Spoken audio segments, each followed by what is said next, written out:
نحمدہ و نصلی علی رسولہ الکریم۔ دوستو، بھائیو، عزیزو، اللہ کا شکر احسان کرم ہے کہ اللہ پاک نے ہمیں انسان بنایا اور ایمان والا بنایا اور حضور پاک صلی اللہ علیہ وسلم کا امتی بنایا ہے۔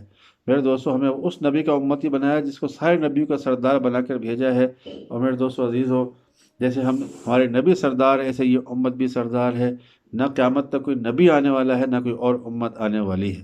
یہ سب اللہ نے احسان فرمایا ہے۔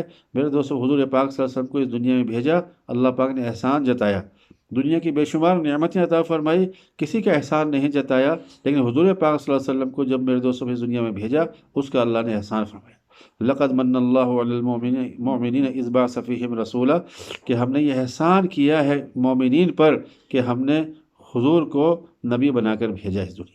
میرے دوستو، بھائی بزرگو، یہ اللہ نے احسان فرمائے ہیں۔ اور میرے دوستو، کتنی نعمتیں ہمارے پاس ہیں، آنکھوں کی نعمت، کان کی نعمت، اور زبان کی نعمت، ہاتھوں کی نعمت، گویائی کی نعمت۔ میرے دوستو بھائیو، یہ ساری نعمتیں ہیں، اور یعنی اتنی نعمتیں، ایک اگر نعمت کی اندازہ لگایا جائے تو ایک آنکھ ساری دنیا کی دولت دے کر آنکھ نہیں مل سکتی، ایک کان ایسا جیسے اللہ نے ہمیں دیا ساری دنیا کی دولت دے کر نہیں مل سکتا۔ میرے دوستو، ایسا ہاتھ نہیں مل سکتا، پاؤں نہیں مل سکتا۔ اللہ رب العزت کا کتنا بڑا احسان ہے۔ کتنے لوگ ہیں جن کی آنکھیں ہیں دیکھ نہیں سکتے، کتنے لوگ ہیں زبان ہے بول نہیں سکتے، کسی کے لوگوں کے کان ہیں سن نہیں سکتے، کسی لوگوں کے ہاتھ ہے کام نہیں کر سکتے، پاؤں چل نہیں سکتے۔ یعنی لوگ، کتنے لوگ ہیں گویائی سے بھی محروم ہیں، سنوائی سے بھی محروم ہیں، آنکھوں کے دیکھنے سے بھی محروم ہیں، ہاتھ کے پکڑنے سے بھی، پاؤں کے چلنے سے بھی محروم ہیں۔ اللہ نے ہمیں صحت عطا فرمائی، کتنی بڑی نعمت ہے۔ لیکن میرے دوستوں، نعمت کی قدر آتی ہے چھن جانے کے بعد۔ میرے دوستوں، سر میں درد ہو گیا، اگر سر میں درد ہو جائے تو پھر نہ کھانا اچھا لگے، نہ پینا اچھا لگے، نہ سونا اچھا لگے، کبھی بیوی سے لڑائی کرنے کو دل چاہے، بچوں سے لڑائی کرنے کو دل چاہے۔ میرے دوستو، عجیب ہی حالت ہو جاتی ہے صرف سر میں درد ہونے سے۔ اور آدمی سوچتا ہے کہ جب سر میں درد نہیں تھا تو کیسا تھا، کوئی اور مرض لگ جائے، جب وہ مرض نہیں تھا تو کیسا تھا۔ کبھی کبھی اس لیے فرمایا ہسپتال بھی جانا چاہیے، جب وہاں دیکھیں کسی کا پاؤں ٹوٹا ہوا ہے، کسی کا ہاتھ ٹوٹا ہوا ہے، کسی کا سر کا آپریشن ہوا ہے، کسی کا دل گردے کا آپریشن ہوا ہے، کسی کا آنکھوں کا آپریشن ہوا، کسی کی آنکھ نکلی ہوئی ہے۔ جب یہ حالات دیکھیں گے تو شکر پیدا ہوگا، اے اللہ تیرا شکر ہے، تو نے مجھے جسم کی سلامتی عطا فرمائی۔ ورنہ میرے دوستو بھائی، نعمتوں کی انسان ناشکری کرتی، اتنی نعمتیں ہونے کے باوجود ناشکری کرتا رہتا ہے۔ یہ مال کا زیادہ ہونا، مال کا کم ہونا، میرے دوست، کسی کو عورت کا بنا دینا، کسی کو مرد کا بنا دینا ہے جی، تو یہ کسی کو شوہر بنا دیا، کسی کو بیوی بنا دیا، کسی کو مالدار بنا دیا، کسی کو غریب بنا دیا، کسی کو بادشاہ بنا دیا، کسی کو وزیر بنا دیا۔ یہ تو اللہ کی طرف سے آزمائش ہے۔ یہ اللہ پاک دیکھنا چاہتے ہیں کہ اس دنیا میں کون اچھا عمل کر کے آتا ہے، اسے کیا کارگزاری رہتی ہے، کون ہمارا شکر کر کے آتا ہے، کون ناشکری کر کے آتا ہے۔ ایسے ان چیزوں میں کبھی ناشکری نہیں کرنی چاہیے۔ میرے دوستو، بھائیو، بزرگوں، ایک بادشاہ تھا، اس کا پیشاب بند ہو گیا۔ پیشاب کا ڈاکٹروں نے، حکیموں میں، بادشاہوں کے تو بہت بڑے بڑے حکیم ہوتے ہیں اور میرے دوستو ڈاکٹر ہوتے ہیں، علاج کیا لیکن علاج ٹھیک نہیں ہوا، اس کا مرض ٹھیک نہیں ہوا۔ کسی نے کہا وہ جنگل میں ایک جھونپڑی والا ہے، بہت اللہ والا ہے، چلو اس کے پاس چلتے ہیں۔ اب اس کے پاس جب لے گئے ان کو، تو جھونپڑی والے، اللہ والے نے یہ کہا کہ کیا مسئلہ ہے، کہ جی میرا پیشاب بند ہو گیا، کئی روز ہو گئے، جلدی سے کھول دیا، مرنے والا ہوں، آپ کچھ کیجئے، کر سکتے ہیں تو اللہ والے نے نصیحت کے طور پر یہ فرمایا کہ بھائی تمہاری آدھی بادشاہت لگے گی یہ پیشاب کھولنے کے لیے۔ انہوں نے کہا جی ٹھیک ہے، دے دیں گے، لیکن یہ مسئلہ حل کرو۔ انہوں نے لکھت کر لی، اور جو ہے انہوں نے اللہ سے دعا کی تو ان کا پیشاب کھل گیا۔ اب پیشاب جاری ہے تو جاری ہے، لاک ہی نہیں ہو رہا، جہاں جا رہے ہیں گرتا چلا جا رہا ہے پیشاب۔ ارے بھائی یہ کیا ہو گیا؟ کہ پھر اللہ والے کے پاس لوٹ کے آئے، پیشاب تو کھل گیا، بات صحیح ہے، لیکن جیسا نارمل ہوتا ہے ویسا کر دو، کہ بھائی تم نے تو جو پہلا معاہدہ کیا تھا پیشاب کھولنے کے لیے کیا تھا، وہ تو کھل گیا، اب کیا کریں؟ کہا کہ بھئی اب تو نارمل کرو، کہ اس کے لیے آدھی بادشاہت اور لگے گی۔ کہا جی لے لو، سب تمہاری ہو گئی، لیکن میرا پیشاب جو ہے نارملائز کر دو۔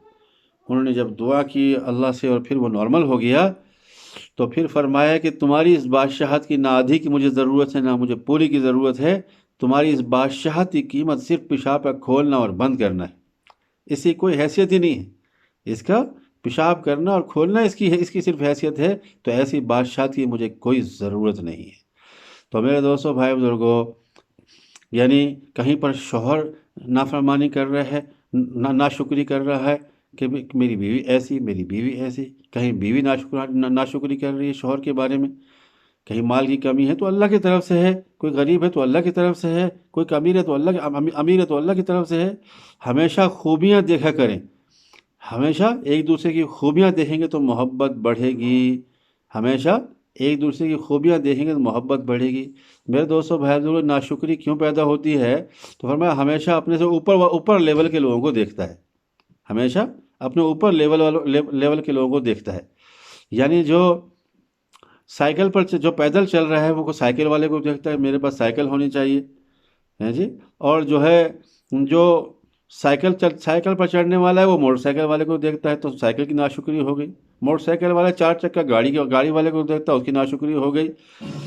تو میرے دوستوں بھائی بزرگوں، غریب جو ہے مالدار کی طرف دیکھتا ہے، اور مالدار اس سے بڑے مالدار کی طرف دیکھتا ہے کہ میں کیسے ہو جاؤں، تو جو نعمتیں ہیں اس کی ناشکری پیدا ہو جاتی ہے۔ تو میرے دوستوں بھائی بزرگوں، موسیٰ علیہ السلام کے زمانے میں قارون کا واقعہ آپ حضرات نے سنا ہوگا کہ قارون کو اتنا مالدار بنایا تھا اللہ نے، اتنا مال دیا تھا کہ 40 اونٹ سے خزانے کی چابیاں لے کر چلتے تھے۔ اب خود اندازہ لگا لیں کتنے تالے ہوں گے، کتنی چابیاں ہوں گی، کتنے کمرے ہوں گے، جس سے چابیوں کو، وہ خزانے کی چابیوں کو اونٹ لے کر چلتے تھے، وہ بھی 40 اونٹ۔ تو آگے خادم، پیچھے خادم، اتنے سارے حشم اور خدم کے ساتھ وہ نکلتا تھا شان و شوکت کے ساتھ۔ تو کمزور ایمان والے کہتے تھے کاش کہ ہمارے پاس بھی ایسی دولت ہوتی جیسے ان کے پاس ہے، ہم بھی ایسے مالدار ہوتے۔ تو میرے دوست عزیزو، آپ کو وہ واقعہ یاد ہوگا کہ جب اس نے ایک عورت کے ذریعے سے، قارون نے موسیٰ علیہ السلام پر تہمت لگائی کہ اس نے زکوٰۃ کا حکم دیا ہے تو زکوٰۃ میں اتنا مال مجھے زکوٰۃ میں سے دینا پڑے گا، تو ایسی تہمت لگاؤ کہ ان کی بات چلے ہی نہ، ان کی باتوں کے ماننے والے ہی نہ ہو۔ تو عورت کو تیار کیا اور اس نے کہا کہ آپ نے مجھ سے جو ہے یہ زنا کیا ہے، نعوذ باللہ۔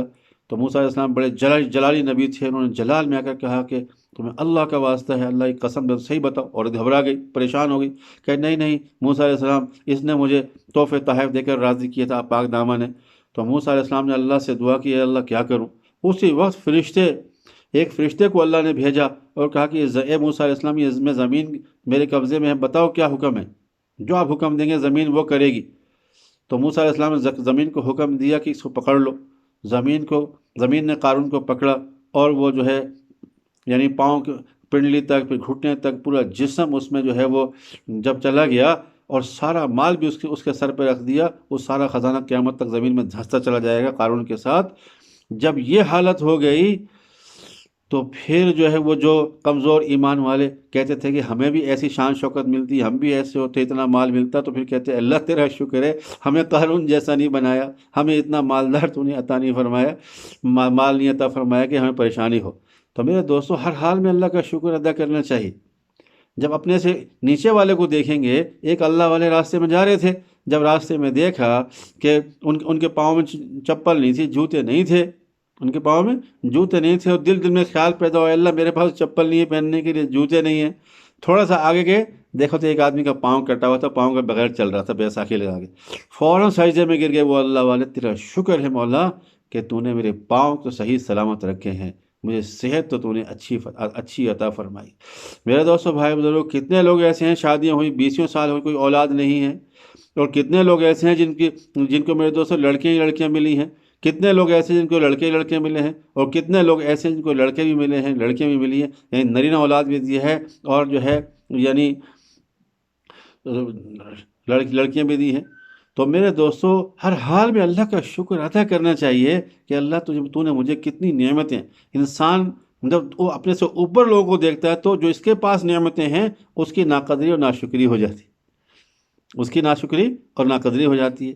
بعض اوقات بیوی دوسروں کو بتا رہی ہوتی ہے میرا شوہر تو کماتا نہیں ہے، بس کھانے پینے کو مل رہا ہے، یہ مل رہا ہے، یہ ناشکری۔ جس کو بتا رہے ہیں کیا وہ کوئی ٹرک بھر کر مال بھیج دیتا ہے؟ کیا وہ ٹرک بھر کے سارا سامان بھیج دیتا ہے کہ بنا لو؟ کچھ بھی نہیں ہوتا ہے۔ لیکن اپنے شوہر کی ناشکری کر کے اس کی کمیوں کو بتانا، کبھی مرد ہے اپنی بیویوں کی ناقدری کر کے بیوی کی کمیوں کو دوسروں کے سامنے بیان کرنا، میرے تو سب ناشکری کی علامتیں ہیں۔ اللہ کا شکر ہے یہ کھلونے جیسی اولادیں عطا فرمائی۔ تو ہر حال میں یعنی یہ دل کا جذبہ یہ بنانا ہے کہ اللہ جو کرتا ہے وہ بہتر کرتا ہے، اللہ ہر حال میں انسان کا فائدہ سوچتا ہے، اللہ جو کرتا ہے وہ اچھا کرتا ہے۔ اس لیے اگر ایسی سوچ رکھیں گے کبھی ناشکری نہیں ہوگی۔ یہ گھر گھر میں قرآن پاک کی آیت مفہوم ہے، جو شکر کرتا ہے میں اس کو نعمتوں میں اضافہ کر دیتا ہوں، اور جو ناشکری کرتا ہے اس سے نعمتیں میں چھین لیتا ہوں، اس سے میں نعمتیں چھین لیتا ہوں۔ یعنی اللہ کا غصہ ہے جو نعمتوں کی ناشکری کرتا ہے، وہ فرمایا وہ اللہ کے عذاب سے ڈرے، پھر اللہ کا عذاب آئے گا، مختلف شکلوں میں عذاب آئے۔ ایسا نہیں کہ چھت گر جائے گی، پہاڑ گر جائے گا، زلزلہ آ جائے گا، نہیں، اولاد عذاب بن جائے گی، اولاد عذاب بن جائے گی۔ میرے دوستو بھائی بزرگوں، اس لیے ہمیشہ جو ہے اللہ کی شکر گزاری۔ ہم ناشکری کیسے کر سکتے ہیں؟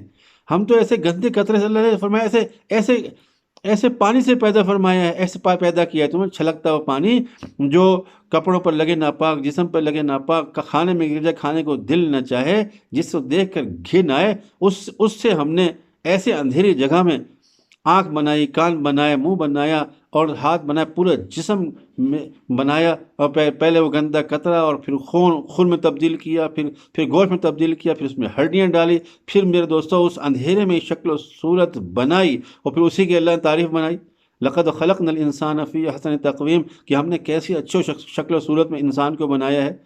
تو میرے دوستو بھائی، کبھی ناشکری نہیں کرنی چاہیے، ہمیشہ استغفار پڑھتے رہنا چاہیے، ایک دوسرے کی خوبیوں کو دیکھیں۔ ہر انسان میں بے شمار خوبیاں ہیں، انسان ہمیں کمیاں دکھاتا ہے، کہ اس میں یہ کمی ہے، اگر خوبیوں کو دیکھیں گے تو یہ کمیاں چھپ جائیں گی۔ ہر انسان میں ایسی خوبیاں بھی ہوتی ہیں جو بہت ساری خوبیاں دوسروں میں نظر نہیں آئیں گی، لیکن آپ کے شوہر میں ہیں، آپ کی بیوی میں ہیں، آپ کی اولاد میں ہیں، آپ کے ماں باپ میں ہیں، آپ کے استادوں میں ہیں۔ ایسی خوبیاں ہیں جو دوسروں میں نظر نہیں آئیں گی۔ اگر ان کو خوبیاں دیکھنا چاہو تو خوبیاں، جیسا چشمہ لگاؤ ویسا نظر آئے گا، سفید لگاؤ سفید نظر آئے گا، سبز چشمہ لگاؤ گے شیشے والا تو ہر چیز سبز نظر آئے گی، کالا لگائیں گے تو ہر چیز کالی نظر آئے گی۔ میرے دوستو، ایسا چشمہ لگائیں جس سے کہ ہر چیز اچھی نظر آئے، ہر چیز اچھی نظر آئے۔ تو میں عرض یہ کر رہا تھا کہ انسان ہر حال میں اللہ کا شکر کرنے والا، کیونکہ شکر کرنے سے اللہ فرمایا میں نعمتوں میں اضافہ کر دیتا ہوں۔ موسیٰ علیہ السلام نے ایک شخص نے اپنے آپ کو ریت میں چھپایا ہوا تھا، پہننے کے لیے کپڑے نہیں، رہنے کے لیے مکان نہیں، کھانے کے لیے کچھ نہیں، حتیٰ کہ جسم سطر چھپانے کے لیے بھی کپڑا نہیں، اتنا ریت میں چھپایا ہوا۔ تو اس نے کہا کہ موسیٰ علیہ السلام، اللہ سے جب آپ ہم کلام ہو تو میرے لیے پوچھے میں کیا کروں، میرے پاس کچھ نہیں ہے۔ تو اللہ پاک نے اس کے لیے حکم دیا کہ موسیٰ اس سے کہو کہ شکر کرے میرا۔ جب موسیٰ علیہ السلام نے اس کو بتایا کہ اللہ کے تیرے لیے حکم ہے کہ تم شکر کرو، تو فوراً کہنے لگا میں کس چیز کا شکر کروں، میرے پاس تو کچھ بھی نہیں ہے، دیکھو نا۔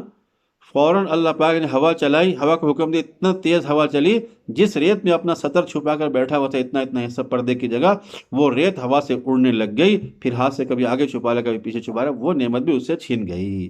تو ایک اور آدمی تھا جس کی بکریوں میں اتنا اضافہ ہوتا چلا گیا، ہوتے ہوتے اتنی بکریاں ہو گئی کہ اس کو اللہ کا ذکر کرنے میں، اللہ کی عبادت کرنے کے لیے ٹائم نہیں ملتا تھا۔ تو موسیٰ علیہ السلام سے عرض کیا، اے موسیٰ علیہ السلام، جب اللہ سے آپ ہم کلام ہو تو میرے بارے میں بھی پوچھیں کہ میں کیا کروں، اتنا مال بڑھ گیا ہے، بکریوں کا ریوڑ اتنا بڑھ گیا کہ ان کو سنبھالنے میں ہی، اس کی خاطر تواضع دیکھ بھال میں ہی اتنا ٹائم لگ جاتا کہ اللہ کا ذکر کرنے کے لیے، اللہ کی عبادت کرنے کے لیے مجھے وقت ہی نہیں مل پاتا۔ تو موسیٰ علیہ السلام نے جب اللہ سے ہم کلام ہوئی تو اس کے لیے کیا حکم ہوا کہ تم میری ناشکری کرو، ناشکری کرنے سے مال میں کمی ہو جائے گی۔ جیسے اس شخص کو یہ بات بتائی موسیٰ علیہ السلام نے، تم مال میں کمی چاہتے ہو، تو اللہ نے کہا کہ تم ناشکری کرو۔ تو اس شخص نے کہا، اے موسیٰ علیہ السلام، میں کیسے ناشکری کروں، میں اللہ کی کیسے ناشکری کروں، اللہ کی اتنی نعمتیں میرے پاس ہیں، میں ناشکری کر ہی نہیں سکتا۔ جیسے اس نے یہ الفاظ ادا کیے، فوراً اس کے مال میں اضافہ ہو گیا، بکری کے ریوڑ میں اضافہ، اور جو مال تھا اس میں اضافہ ہو۔ میرے دوستو، اللہ نے صاف فرمایا ہے کہ جو شکر کرے گا نعمتوں میں اضافہ کر دوں گا، اور جو ناشکری کرے گا میرا عذاب بڑا سخت ہے، اس سے ڈرو۔ میرے دوستو، ہم تو تھے ہی نہیں، ہم کہاں تھے اس دنیا میں، کیسے آئے، اسی اللہ کی تو دین ہے۔ آج ہمیں کوئی پہچانتا ہے، ایک وقت تک کوئی جانتا ہی نہیں تھا ہمیں، آج ہمیں جانتا ہے، یہ فلاں ہے فلاں ہے فلاں ہے۔ آج جو بھی نعمتیں ہمارے پاس ہیں سب اللہ کی دی ہوئی تو ہیں ہمارے پاس، اور آج ہم نے کبھی قدر ہی نہیں کی۔ ایک انگلی میرے تو ساری دنیا کی قیمت مل کر نہیں بن سکتی، ایک ناخن ہم پوری دنیا دے کر ایسا ناخن نہیں لا سکتے۔ میرے دوستو، ایک دانت ٹوٹ جائے، ایک دانت جیسا اللہ نے دیا ایسا ہم پوری دنیا دے کر ایسا دانت حاصل نہیں کر، نقلی دانت لگ جاتے ہیں لیکن ایسا دانت کبھی نہیں لگ سکتا۔ میرے دوستو، بھائی بزرگ، خود سوچ لیں بات، ایک ایک نعمت کی کتنی کتنی زبردست قیمت، صرف پیشاب کھولنے اور بند کرنے پر پوری بادشاہت دینے کے لیے آدمی تیار ہو گیا۔ اس لیے ہمارا ذہن اور جذبہ کیا بنے، اللہ جو کرتے ہیں اچھا کرتے ہیں اور اللہ کے کرنے میں خیر ہوتی ہے۔ اس پر ایک واقعہ سن لیں کہ جس نے یعنی ایک بادشاہ تھا، اس کا ایک وزیر تھا۔ وزیر کا یہ تقیہ کلام تھا کہ جو بھی کچھ ہوتا تھا وہ کہتے تھے اللہ نے اچھا کیا ہے، اللہ جو کرتے ہیں اچھا کرتے ہیں، اس میں بھی کوئی خیر ہوگی۔ تو ایک دن اس کا بادشاہ کی انگلی کٹ گئی، تھوڑی سی انگلی کٹ گئی، اس کو پٹی بن گئی۔ تو وزیر کو جیسے ہی پتہ چلا وہ آیا تو وزیر نے کہا بادشاہ سلامت، اللہ جو کرتے ہیں اچھا کرتے ہیں، اس میں بھی کوئی خیر ہوگی، اللہ کے کرنے میں ہر کرنے میں خیر ہوتی۔ بادشاہ کو بڑا غصہ آیا کہ میری انگلی کٹ گئی، یہ کہہ رہے ہیں اللہ جو کرتے ہیں اچھا کرتے ہیں، اس کو پکڑ کے جیل میں ڈال دیا، بند کر دو اس کو۔ بھائی کیسا بیوقوف آدمی ایسا کہہ رہا ہے، ہر بات میں یہ بات سوچتا سمجھتا نہیں۔ اب اس کو جیل میں ڈال دیا۔ اب دوسرے دن تیسرے دن زخم تو بہت لمبا تھا، ٹھیک نہ ہوا، لیکن بادشاہوں کو شکاروں کی تاریخیں ہوتی ہیں، جانے کا شوق ہوتا ہے، تو بادشاہ شکار پہ چلا گیا۔ جب شکار کرنے کے لیے گیا تو اپنے لشکر سے بھٹک گیا، اپنے فوجیوں سے بھٹک گیا، اور بھٹک کے کہیں سائڈ پر جب چلا گیا تو وہاں پر اس نے کیا کیا کہ رات ہونے لگی، اور رات جب ہونے لگی تو کہاں پر کیا کروں، جنگل میں ایک سائڈ پر بیٹھ گیا تھک ہار کے، تو اور سو گیا وہاں پر۔ جب وہاں پر آیا ایک شیر آیا رات میں، اس کی آنکھ کھل گئی لیکن لیٹا رہا یہ۔ شیر آئی اور شیر سونگتے سونگتے سونگتے اس کے دیکھا تو انگلی میں پٹی بندھی ہوئی ہے ایک، تو پٹی بند کے اور سونگ کے چلا گیا۔ یہ مثل مشہور ہے کہ شیر جو ہے زخمی شکار کو نہیں کھاتا ہے، وہ سونگ کے اور چلا گیا، وہ اور چھوڑ کے اس کو چلا گیا۔ تو جب یہ اس کی آنکھ کھلی اور یہ پھر دوڑا ہے ایک طرف کو، تو اپنے لشکر میں پہنچا ہے اور واپس آیا اپنے جو ہے نا محل میں، تو پھر وزیر کو بلایا اس نے۔ وزیر کو جب بلایا تو وزیر کو کہا کہ بھائی تمہاری ایک بات تو سمجھ میں آئی کہ جب میری انگلی کٹی تھی تم نے کہا تھا کہ اللہ جو کرتے ہیں بہتر کرتے ہیں اور اللہ کے کرنے میں خیر ہوتی ہے، پھر کیا خیر ہوگی کہ میری انگلی کٹی ہوئی تھی، اس لیے مجھے جو ہے وہاں پر شیر چھوڑ کر چلا گیا، میں زخمی تھا اس لیے۔ لیکن تم یہ بتاؤ جب تمہیں میں نے جیل کا حکم دیا کہ تم جیل میں جاؤ، تمہیں جیل میں بند کرتے ہیں، تو اس وقت بھی تم نے یہی کہا تھا کہ اللہ جو کرتے ہیں بہتر کرتے ہیں، اس میں بھی کوئی نہ کوئی خیر ہوگی، تو تم جیل میں چلے گئے۔ مجھے انگلی کٹنے والی اللہ کی حکمت سمجھ میں آئی، لیکن تمہارا جیل میں جانا سمجھ میں نہیں آیا، اس میں کیا حکمت ہے؟ تو وزیر فوراً بولا کہ بادشاہ سلامت، اگر میں باہر ہوتا تو شکار پر آپ کے ساتھ مجھے جانا پڑتا، اور پوری فوج سے آپ کہیں بھی بھٹک جاتے، لیکن میں آپ کا ساتھ نہ چھوڑتا، میں آپ کے ساتھ ساتھ ہوتا، اور جہاں آپ ہوتے وہاں میں ہوتا، اور وہاں پر جب شیر آتا تو آپ کو تو چھوڑ دیتا زخمی سمجھ کے، تو مجھے تو کھا جاتا نا۔ تو گویا جیل میں جانا میرے لیے خیر تھی۔ اس لیے میرے دوستو بھائی بزرگو، اللہ کے ہر کرنے میں خیر ہوتی ہے، اللہ جو کرتے ہیں بہتر کرتے ہیں، اللہ کے ہر کام میں خیر ہوتی ہے۔ اسی کو اپنے دل کا یقین بنائیں، گھر میں مذاکرہ کریں، اوروں کو بھی یہ بات سمجھانے کی کوشش کریں۔